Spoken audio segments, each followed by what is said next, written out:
மத்தியில வச்சாரு. அதே அந்த ஜீவ விருட்சத்தின் கனி பரதேசி மத்தியில இருக்கு. அல்லேலூயா, அல்லேலூயா. அந்த பரதேசி மத்தியில இருக்கிறதுனால பரதேசிக்கு இன்னொரு பெயர் ஏதேன். அல்லேலூயா, அல்லேலூயா. கர்த்தருடைய நாமம் மகிமைப்படுவதாக. சரி, இந்த ரெண்டு கல்லர்கள் இருக்கிறாங்க. ரெண்டு கல்லர்கள், வலது பக்கத்துல ஒரு கல்லர்கள், கல்லன் இடது பக்கத்துல ஒரு கல்லர், ரெண்டு கல்லர் இருக்காங்க. அந்த கல்லனுடைய பெயர் அப்படி என்னன்னாக்கா, ஒருத்தவன் பேரு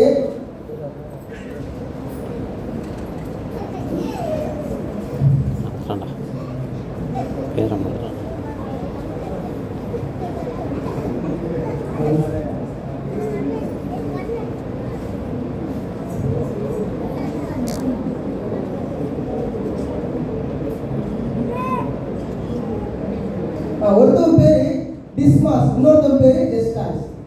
டிஸ்மாஸ் அப்படிங்கிறவன் வலது பக்கத்தில் உள்ளவன், ஜெஸ்டாஸ் அப்படிங்கிறவன் இடது பக்கத்தில் உள்ளவன். இந்த ரெண்டு கல்லர்களுடைய பேர் வேதாகமத்தில் குறிப்பிடப்படல. இல்லை, வேதாகமத்தில் குறிப்பிடப்படலைன்னா அந்த தள்ளுபடியாகவும் அப்படின்ட்டு ஆசிரியர்கள்லாம் இருக்குது. அது என்ன இருக்குன்னா, நிக்கோதேமுவின் நற்சாட்சி அப்படிங்கிற புத்தகத்துல இந்த ரெண்டு பேரோட பெயர் இந்த வேதாகமம் நம்முடைய வலது பக்கத்துல ஒரு கல்லர், இடது பக்கத்துல ஒரு கல்லர் மட்டும் தான் குறிப்பிடப்பட்டிருக்கு. இந்த கல்லர்கள் எப்படின்னாக்கா, வலது பக்கத்துல ஒருத்தர், இடது பக்கத்துல ஒருத்தர் இருக்கிறாங்க. சரி, ஓகே. இதுல அந்த கல்லன்ல ஒருத்தனுக்கு இந்த ரட்சிப்பு கிடைக்கிறதுக்கான காரணம் எப்படி இருக்குன்னு தெரியுங்களா? ஏன்னா ஆண்டவர் ஆதாமும் ஏவாளையும் படைச்சு ஏதேன் தோட்டத்திலிருந்து அந்த பரதீசு ஆதாமுக்கு ஏவாளுக்கும் இல்ல, அந்த சொர்க்கம் ஒரு காரியம் அவங்களுக்கு இல்ல.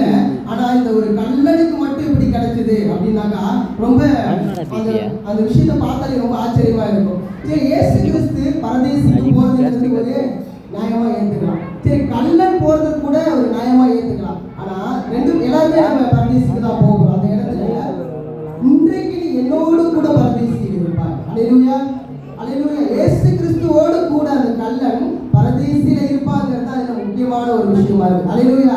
எல்லாருமே நம்ம பரதேசிக்கு போக போறவங்க தான், எல்லாரும் அந்த இடத்துல போய் இளைப்பாறுதலை அடைய போறவங்க தான். இருந்தாலும் இயேசுவோட கூட இளைப்பாறுதல் பெறுகிறதுக்கு ஒரு தகுதி பெற்றவன் அந்த கல்லனா இருக்கிறான். ஒரு 4 காரியங்கள் அந்த கல்லன் ரட்சிப்பை பெற்றுக் கொள்வதற்கு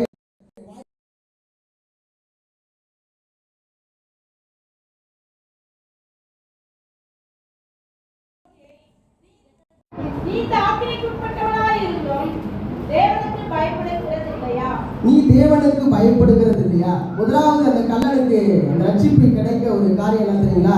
தேவனுடைய பயம் அந்த கல்லனுடைய மத்தியில் இருக்கு. அந்த கல்லனுக்கு இருந்துச்சு. ஏன் சொல்றேன்னாக்கா, அவன் எதுக்கு அவள கல்லனை பார்த்து, எதிர இருக்கிற இன்னொரு கல்லனை பார்த்து, நீ ஏன் இந்த தண்டனைக்கு இருக்கிற, இருந்தாலும் நீ அவரை பார்த்து இப்படி கேள்வி கேட்கலையே, கொஞ்சம் கூட உனக்கு ஒரு பயமே இல்லையா அப்படின்னு சொல்லிட்டு இந்த இடத்துல அந்த கல்லன் அந்த வார்த்தையை பதிவெடுக்கிறான். நீங்க ஒரு சில ஏதாவது கேள்விப்பட்டிருக்கலாம், திருட போறவங்க என்ன பண்ணுவாங்கன்னாக்கா, சாமி கும்பிட்டு திருட போவாங்க. அல்லேலூயா, அல்லேலூயா. திருட போறவங்க என்ன பண்ணுவாங்க, சாமி கும்பிட்டு திருட போவாங்க.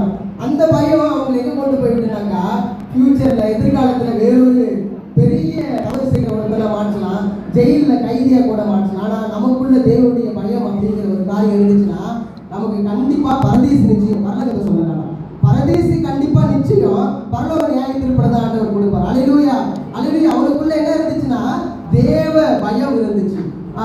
ஒரு சில நீங்க கேள்விப்பட்டிருக்கலாம், சிறு பிள்ளைகள் ஒரு சில சீர்திருத்த பள்ளியில் இருக்கலாம். சீர்திருத்த பள்ளியில் இருக்கிறப்ப கேட்கிறப்ப என்னத்துக்கு இந்த ஜெயில இருக்கிறேன்னு கேட்டா, நான் பசிக்கு சாப்பிட போனேன் என்ன பண்ணிட்டாங்கன்னா, என்ன அடிச்சுட்டாங்க, என்ன திட்டாங்க, என்ன நிந்திச்சுட்டாங்க, அதனால நான் என்ன பண்ணிட்டேன், திருப்பி கல் எடுத்து அவங்க மண்டையை உடைச்சிட்டேன். இது எதற்கு சொல்ல வரேன்னா, ஒரு சில சந்தர்ப்ப சூழ்நிலை நிமித்தம் அந்த கல்லன் இயேசு அறிஞ்சிருந்தா, இருந்தாலும் சந்தர்ப்ப சூழ்நிலை நிமித்தம் என்ன பண்றான், ஒரு கல்லனாக அந்த இடத்துல காட்சி அளிக்கப்படுகிறது. அல்லேலூயா, அல்லேலூயா. கர்த்தருடைய நாமம் மகிமைப்படுவதாக.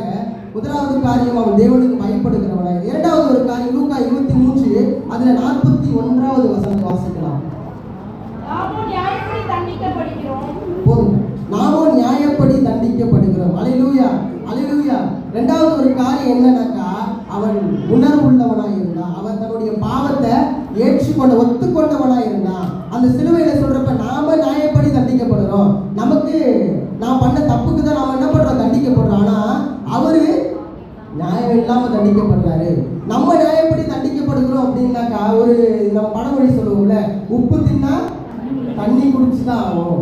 உப்பு தின்னா தண்ணி குடிச்சுதான் ஆகும். தண்ணி குடிக்காம இருந்தா என்ன, ஒரு தொண்டை வறட்சியாகி நமக்கு பல பிரச்சனைகள் வரும். ஆனா அதே போல அந்த கல்லன் என்ன சொல்றான், நான் செஞ்ச தப்புக்கு நான் தண்டனையை அனுபவிக்கிறேன், அது சரியான விஷயம் தானே, நான் தப்பு செஞ்சா நான் தண்டனை அனுபவிச்சுட்டு போறேன். வசனம் ஒன்று சொல்லுது, தன் பாவங்களை மறைக்கிறவன் வாழ்வடைய மாட்டான், அவைகளை அறிக்கை செய்து விட்டு விடுகிறவனோ இறக்கப்படுவான். இதுல தன் பாவங்களை மறைக்காதவர்களால் மட்டும்தான் நம்ம இருக்கிறோம், அவைகளை அறிக்கை செய்து விட்டு விடுகிறவர்களால் நம்ம அநேக நேரத்துல இருக்கிறது. அல்லேலூயா, அல்லேலூயா, கர்த்தருடைய நாமம் மகிமைப்படுவதாக.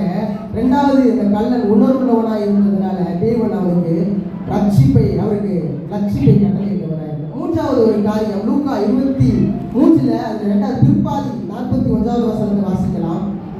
நாம் நியாயப்படி தண்டிக்கப்படுகிறோம், நாம் நடப்பித்தவைகளுக்கு தக்க பலனை அடைகிறோம், இவரோ தகாதொன்றை நடப்பிக்கவில்லையே என்று அவரை கடிந்து கொண்டு, இவரோ தகாதவைகளை ஒன்றையும் செய்யவில்லை என்று கடிந்து கொள்ளுகிறார். அந்த கள்ளன் ஒரு வலது பக்கத்துல இருக்க அந்த கள்ளன் ஒரு கள்ளனை பார்த்து, நம்ம நியாயப்படி தண்டிக்கப்படுறோம், அவரு தகாதது ஒன்றையும் செய்யவில்லையே, வந்து என்ன சொன்னார், இயேசு ராஜ்யம் வரப்படுது, ஆண்டவரை ஏற்றுக்கொள்ளுங்க, பாவம் செய்யாதீங்க, பாவங்களை சுமந்து இருக்கிற ஆட்டுக்குட்டி அவர் தான் தானே சொன்னாரு, வேற ஏதாவது சொன்னாரா? வேற எதுவும் சொல்லலையே, நல்ல காரியங்களை மட்டும்தானே சொன்னாரு. இந்த காரியங்களை சொன்னதுனால இப்ப அந்த கள்ளன் என்ன சொல்றான், அவர் சரியான காரியங்களை செஞ்சாரு அப்படின்னு சொல்லிட்டு இந்த இடத்துல சொல்லி. மூன்றாவது ஒரு காரியம், இயேசு யாரு என்பதை அந்த கள்ளன் அறிந்தவனாக இருந்தான். அல்லேலூயா, அல்லேலூயா, கர்த்தருடைய நாமம் மகிமைப்படுவதாக.